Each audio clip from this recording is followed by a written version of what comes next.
Gênese no lar, Evangelho no coração. Manhã de segunda-feira, dia 4 de maio do ano de 2020. Que a mensagem do Evangelho possa calar fundo em nossos corações nesta manhã, de sorte que nos sintamos reconfortados, esclarecidos, encaminhados para os trabalhos que nos aguardam. Rogamos ao mundo espiritual que se faça presente nos auxiliando. E a Jesus, nosso Mestre, que Ele esteja sempre conosco. O tema de hoje, ovelhas perdidas. Vamos trabalhar com o Evangelho segundo o Espiritismo, capítulo 24, itens 8 e 9. Façamos a leitura do versículo que foi escolhido por Allan Kardec, que consta nesse capítulo 24. A candeia debaixo do alqueire, o texto é: não vades ter com os gentios. Jesus enviou seus apóstolos, depois de lhes haver dado as instruções seguintes: não procureis os gentios, e não entreis nas cidades dos samaritanos. Ide, antes, em busca das ovelhas perdidas da casa de Israel. E, nos lugares onde fordes, pregai dizendo que o reino dos céus está próximo. Agora vamos ouvir o comentário de Allan Kardec. Em muitas circunstâncias, prova Jesus que suas vistas não se circunscrevem ao povo judeu, mas que abrange a humanidade toda. Se, portanto, diz a seus apóstolos que não vão ter com os pagãos, não é que desdenhem da conversão deles, que nada teria de caridoso. É que os judeus, que já acreditavam no Deus uno e esperavam o Messias, estavam preparados pela lei de Moisés e pelos profetas a lhes acolherem a palavra. Com os pagãos, onde até mesmo a base faltava, estava tudo por fazer. E os apóstolos não se achavam ainda bastante esclarecidos para tão pesada tarefa. Foi por isso que lhes disse: ide em busca das ovelhas transviadas de Israel, isto é, ide semear em terreno já arroteado. Sabia que a conversão dos gentios se daria a seu tempo. Mais tarde, com efeito, os apóstolos foram plantar a cruz no centro mesmo do paganismo. Item 10. Estas palavras podem também aplicar-se aos adeptos e aos disseminadores do Espiritismo. Os incrédulos sistemáticos, os zombadores obstinados, os adversários interessados, são para eles o que eram os gentios para os apóstolos. Que, pois, a exemplo destes, procurem primeiramente fazer prosélitos entre os de boa vontade, entre os que desejam luz, nos quais um germe infecundo se encontra e cujo número é grande, sem perderem tempo com os que não querem ver nem ouvir, e tanto mais resistem por orgulho, quanto maior for a importância que se pareça ligar à sua conversão. Mas vale abrir os olhos a 100 cegos que desejam ver claro, do que a um só que se compraza na treva. Por quê? Assim procedendo, em maior proporção se aumentará o número dos sustentadores da causa. Deixar tranquilos os outros não é dar mostras de indiferença, mas de boa política. Chegar-lhes-á a vez. Quando estiverem dominados pela opinião geral e ouvirem a mesma coisa incessantemente repetida ao seu derredor, aí julgarão que aceitam voluntariamente, por impulso próprio, a ideia e não por pressão de outrem. Depois, há ideias que são como as sementes, não podem germinar fora da estação apropriada, nem em terreno que não tenha sido de antemão preparado. Pelo que melhor é se espere o tempo propício e se cultivem primeiro as que germinem, para não acontecer que abortem as outras, em virtude de um cultivo demasiado intenso. A época de Jesus, e em consequência das ideias acanhadas e materiais estão em curso, tudo se circunscrevia e localizava. A casa de Israel era um pequeno povo. Os gentios eram outros pequenos povos circunvizinhos. Hoje, as ideias se universalizam e espiritualizam. A luz nova não constitui privilégio de nenhuma nação. Para ela não existem barreiras. Tem o seu foco em toda parte e em todos os homens são irmãos. Mas também, os gentios já não são um povo, são apenas uma opinião, com que se topa em toda parte, e da qual a verdade triunfa pouco a pouco, como do paganismo triunfou o cristianismo. Já não são combatidos com armas de guerra, mas com a força da ideia.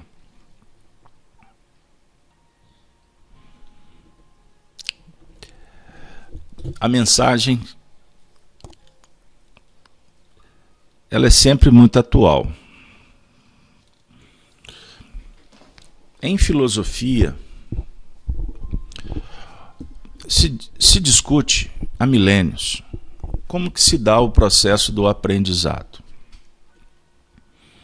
Num primeiro momento, ignorância, portanto, indiferença e um estado de acomodação. Um segundo passo, o despertar para ideias, mas sob um ponto de vista superficial, gerando opinião.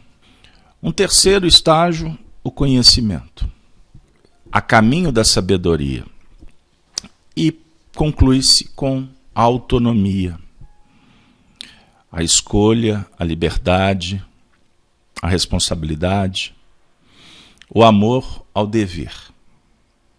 Pois bem, se a gente for avaliar, já no final do texto, quando Kardec vem falar sobre as ideias, que é o nosso principal objetivo agora, todas elas passam por esses movimentos na nossa intimidade. Há propostas que ainda somos indiferentes, porque não houve um despertamento. Outras, a gente começa a ter opinião, dá palpite, ouve outros pontos de vista, e muitas vezes nos damos por satisfeito. É como se eu fosse na internet, nos dias atuais, pego uma palavra-chave, digito, tenho uma informação e fico ali, por ali. Diferente de um terceiro estágio, em que nós nos interessamos em aprofundar. Então vamos dedicar, esforçar, estudar, ver pontos e contrapontos, ler diversos autores que tratam do assunto, e aquele movimento de colocar em prática para adquirir experiência. Um professor que diz para um aluno que lá no Louvre tem um quadro da Mona Lisa, o aluno vai criar na sua tela mental uma ideia do que seja o Louvre e um quadro da Mona Lisa. Ele pode até já ter visto essa imagem em algum lugar, sabe do que se trata, mas não necessariamente sabe o que é Louvre ou onde o Louvre está situado. Num outro momento ele pega um livro, vai ver que o Louvre está na França, aquele edifício foi fundado no ano tal, o quadro da Mona Lisa foi pintado em tal época, retrata uma ideia, e essa ideia subentende-se várias questões que envolve, quem foi o autor. Pois bem, este segundo vai ter mais elementos. Mas entra na sala alguém que já foi na França, visitou o Louvre, ficou a alguns poucos metros do quadro e viveu uma experiência. Pergunto para vocês, quem está mais próximo da sabedoria? Aquele que adquiriu a experiência. Ele já foi para o plano prático.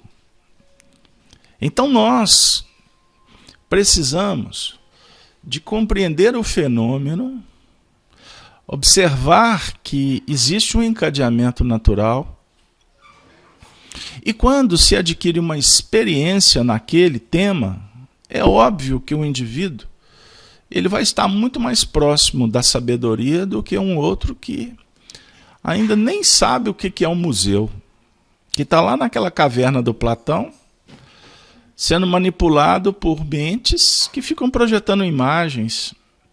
Ele acha que aquilo ali já é suficiente. Ele não sabe que ele está dentro da caverna, ele não sabe que aquilo que ele vê lá no fundo é apenas imagem. Ele desconhece que existem mentes que manipulam imagens. E eu não vou nem dizer que ele não tem a mínima condição de observar que fora da caverna tem um sol. Porque ele mal conhece um pouco da fogueira, aquela fogueira que está atrás dele e que projeta essas imagens manipuladas. Então, quando a gente fala do aprendizado e da propagação da mensagem, seja qual for, é necessário termos sempre esse cuidado. No terreno da espiritualidade, o assunto toma ainda uma dimensão muito maior, porque a sabedoria é que vai favorecendo a transcendência. A mensagem do Cristo é para o coração. E ela está muito fora da caverna. Agora, o Cristo e aqueles que o representam, eles estão trabalhando conosco, que estamos vivendo um processo ainda de muita ilusão. Quando o indivíduo se julga dono da verdade, ele está dando um atestado que ele não tem ainda experiência ou vivência no que remonta a essa verdade. Ele precisa ainda de estabelecer no seu transcurso de aprendizado um mecanismo chamado humildade, que é uma virtude a ser trabalhada. Porque sem humildade, nós não vamos compreender o estágio, o degrau que ocupamos, onde estamos, e muito menos com quem convivemos. Você tem o seu familiar, você tem um companheiro do lado e pode estar vendo apenas sombra e julgando ainda com a presunção de conhecê-lo. Mal sabe o que ele faz e o que acontece na intimidade. E a gente se arvora em querer dominar o mundo, convencer as pessoas. Jesus opera com paciência. É muito recorrente pessoas me procurarem perguntando sobre a divulgação do espiritismo. Tem um amigo muito presente. Sempre ele toca nesse assunto, mas o movimento espírita podia fazer uma campanha para divulgar a mensagem. A gente tem tantos recursos. Vocês são contra? Eu falei assim, amigo, eu sempre digo isso. o que eu mais faço na vida é refletir sobre divulgação do Espiritismo. E quanto mais eu caminho, mais eu percebo que essa tarefa ela é muito pessoal. Ela não é grupal. Porque cada um lida com a verdade e precisamos de incorporá-la. Porque senão nós vamos fazer um movimento externo sem produtividade interna. Quando você investe em você mesmo, na busca dessa sabedoria, se projetando para viver experiências, naturalmente a sua maneira de divulgar será mais qualificada. E o que é mais interessante, você não vai estar tão preocupado com isso, embora usando os recursos. O foco principal é a sua transformação. Porque você pode ter 100 falando de espiritismo, mas a mensagem ela vai ter autoridade naquele que já vive, ou que está realmente buscando com muita verdade, com muita autenticidade, com muita devoção, com muito amor. O seu nível de irradiação é muito mais contundente, é muito mais eficaz do que outros que estão apenas como um computador ou internet que ficam replicando a mensagem. E o que é mais importante? Quando se atinge um coração e esse coração abre os olhos, se for um, já atingiu os objetivos. Não precisa de 2, de 3. É o que o Paulo de Tarso fala. Fiz-me fraco para, quem sabe, salvar alguns. É muito importante. Então não estamos interessados em números, e sim em fazer bem feito aquela tarefa que está nas nossas mãos, seja com filhos, com cônjuges, parceiros, amigos, colegas na casa espírita, seja onde você estiver. Jesus opera com misericórdia. Ele é solidário. Ele se faz amigo. Então vamos pensar que o foco, as ovelhas perdidas, é aqueles que já têm, inclusive, um certo grau de conhecimento, de experiência, mas não estão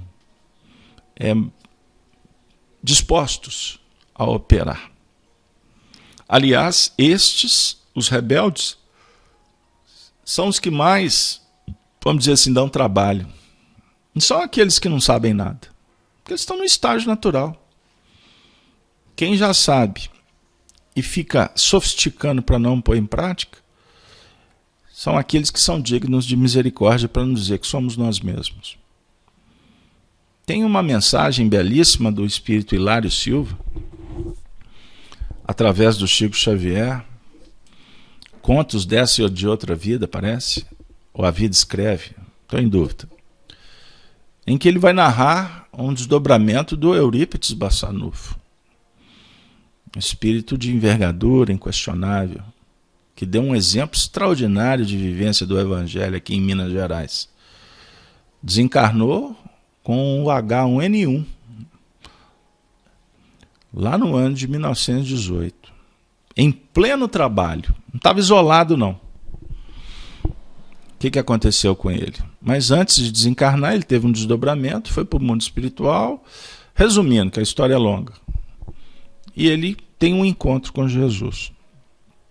Jesus chorava. E ele questiona: por que choras? Choras pelos famintos, pelos doentes. E aí ele vai numa gradação. Aí Jesus: não. Choro por aqueles que conhecem o meu evangelho e não praticam. Porque aqueles que já estão no contexto do sofrimento, eles serão naturalmente envolvidos. Porque o amor se faz presente nesse território. É junto com estes corações. Ou seja, o cristão não caminha indiferente. Agora, qual que é a barreira? Qual que é onde que nós vamos ter os maiores problemas? O espírita terá os maiores adversários no meio espírita. Na sua casa, o seu familiar. Por quê? Porque muitas vezes a gente quer se envolver num contexto de dominação. Isso é um grande equívoco. Por que nós temos muitos problemas no movimento espírita? Porque um quer saber mais do que o outro. Em poucos movimentos o indivíduo entra num território com o coração aberto para ouvir. Quando ele é chamado, prestem atenção. Quando convidados para falar, tudo tem a hora, tem a circunstância. Quando num diálogo somos convidados para falar, nós temos que falar com fraternidade. Porque é aquele momento que você está sendo chamado para ser educador. Quando o outro está falando, nós temos que nos colocar na condição de educandos. Na prática, você está lá com sua mulher, com seu marido. Vamos pegar o casal, que fica bom assim. Que é onde muitas vezes já perdeu o romantismo, já está há muitos anos, já está na vala comum. Você entra para conversar, tá os dois com espada, um do lado do outro. Competição.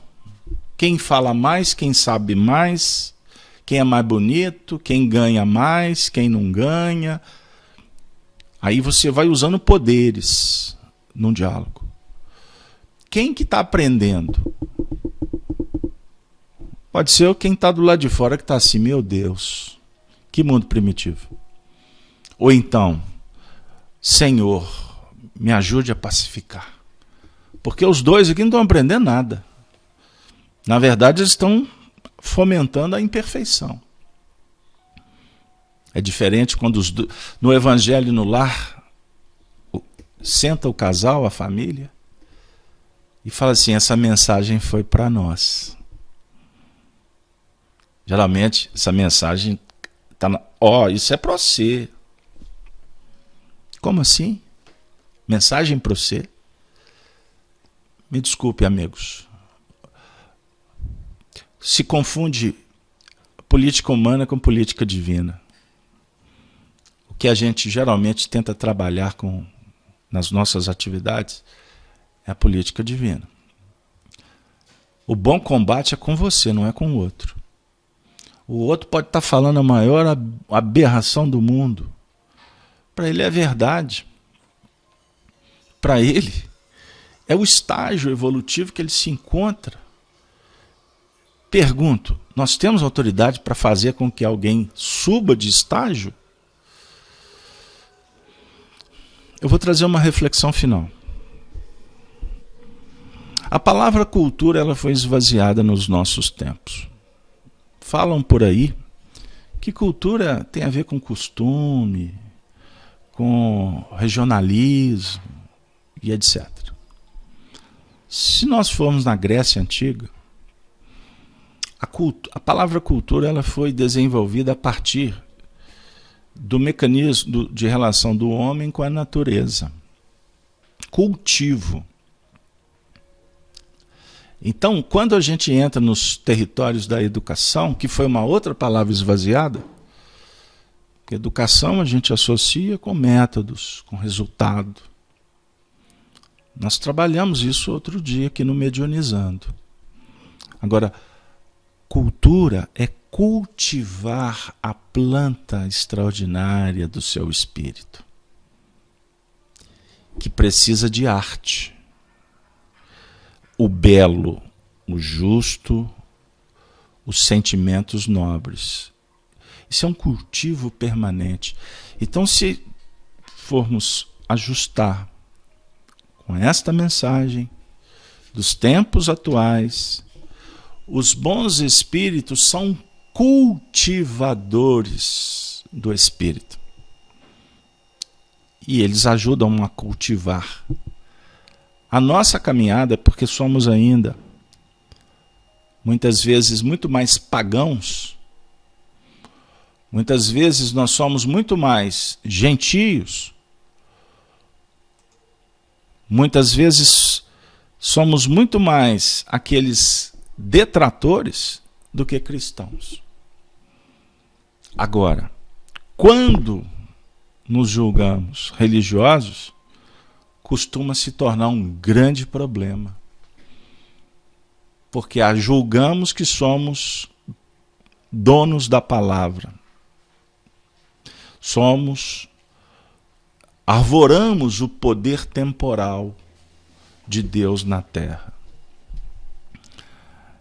Jesus, repito, Ele está conosco para que a gente se desperte, para que nós sejamos mais luz.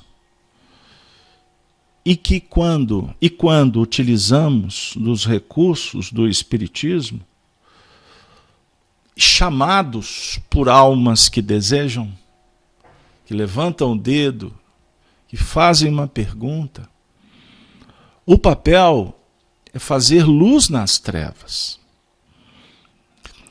Abra a reflexão, mas não dê pronto. Não queira encurtar o caminho dos outros.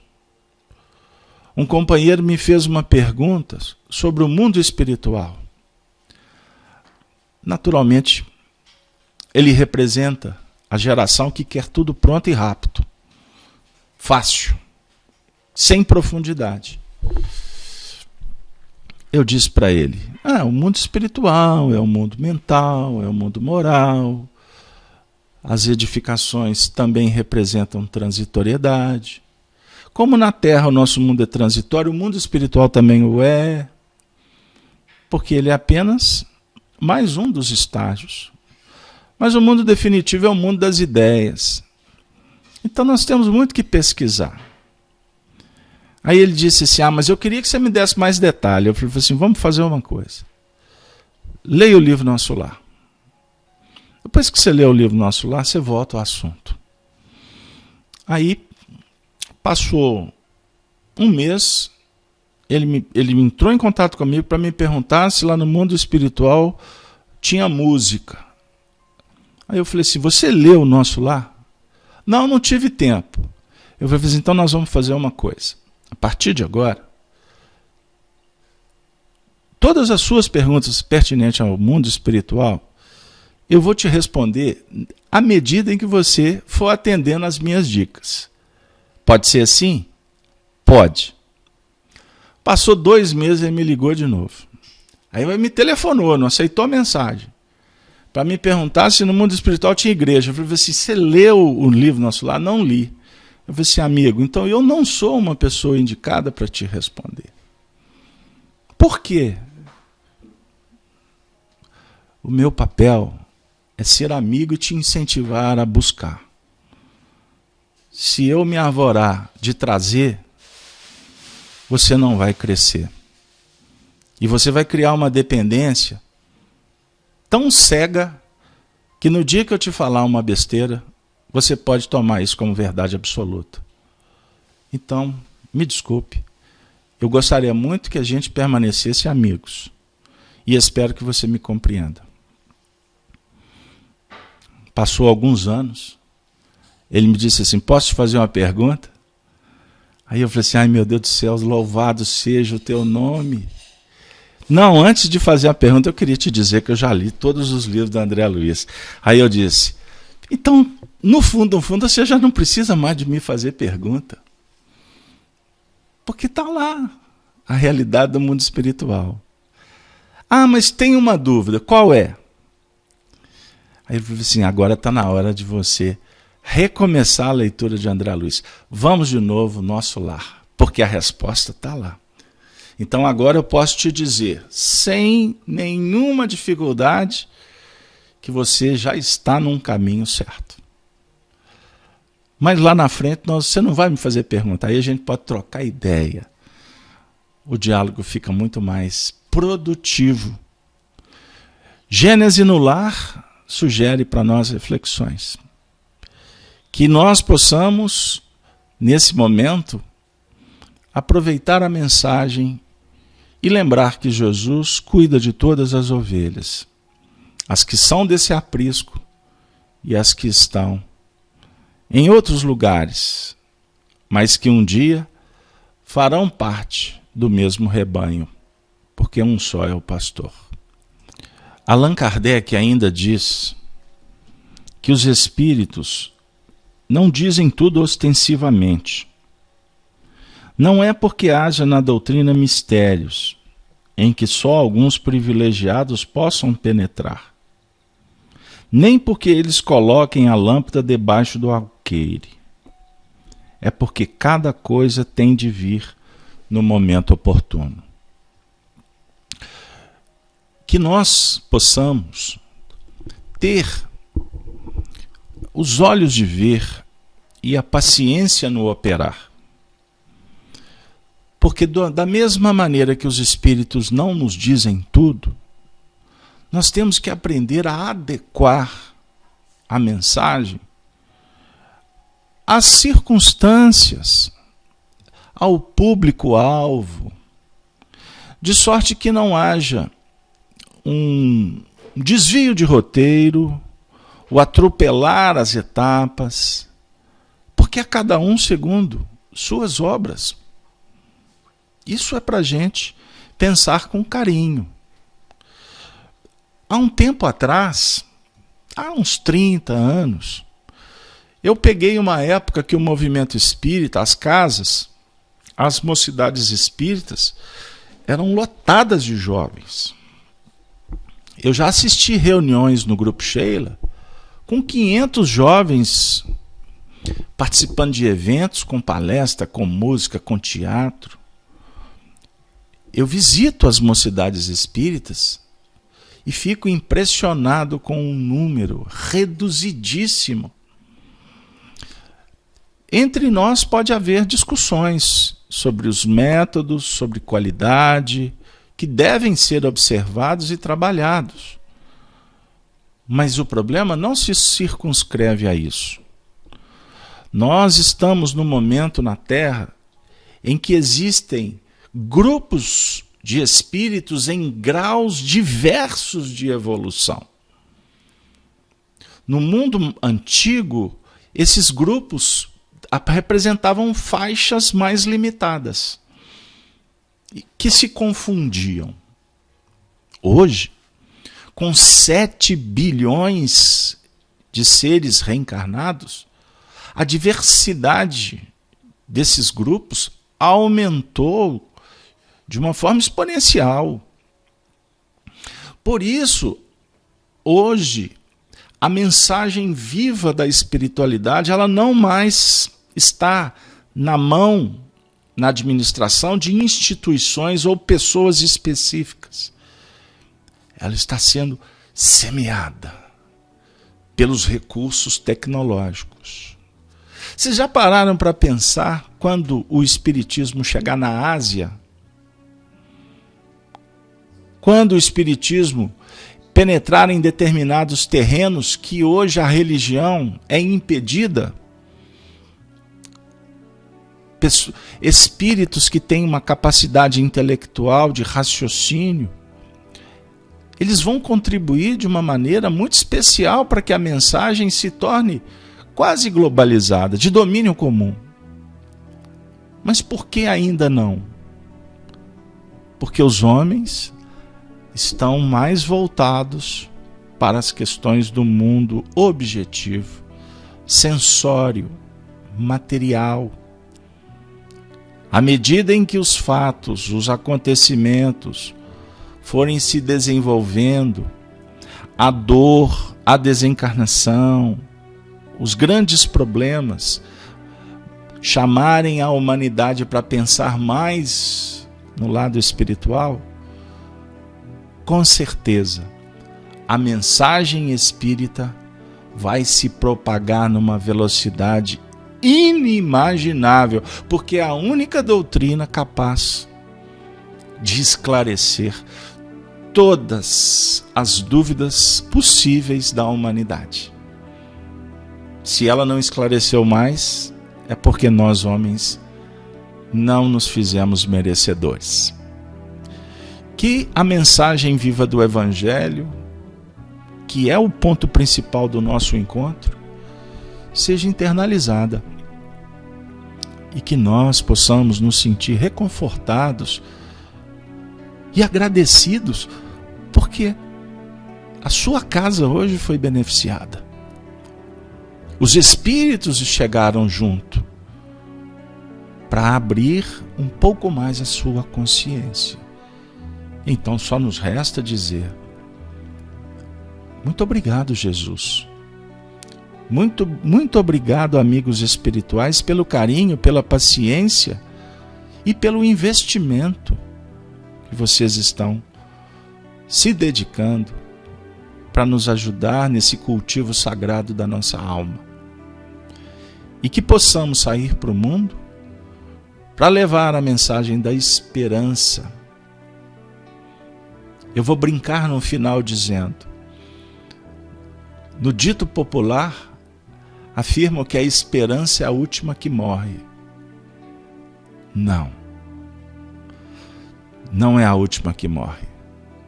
Se nós colocarmos a esperança num estágio anterior e matar a esperança, o que vai morrer em seguida é o homem. Porque não há vida na terra sem esperança. E é o que nós desejamos incorporar ainda mais na nossa vida. Uma esperança produtiva, raciocinada. Uma esperança que lucifica, que adocica e que suplica as bênçãos do alto, hoje e sempre. Gênese no lar, Evangelho no coração. Tenha uma bela segunda-feira. Até breve. Ave Cristo.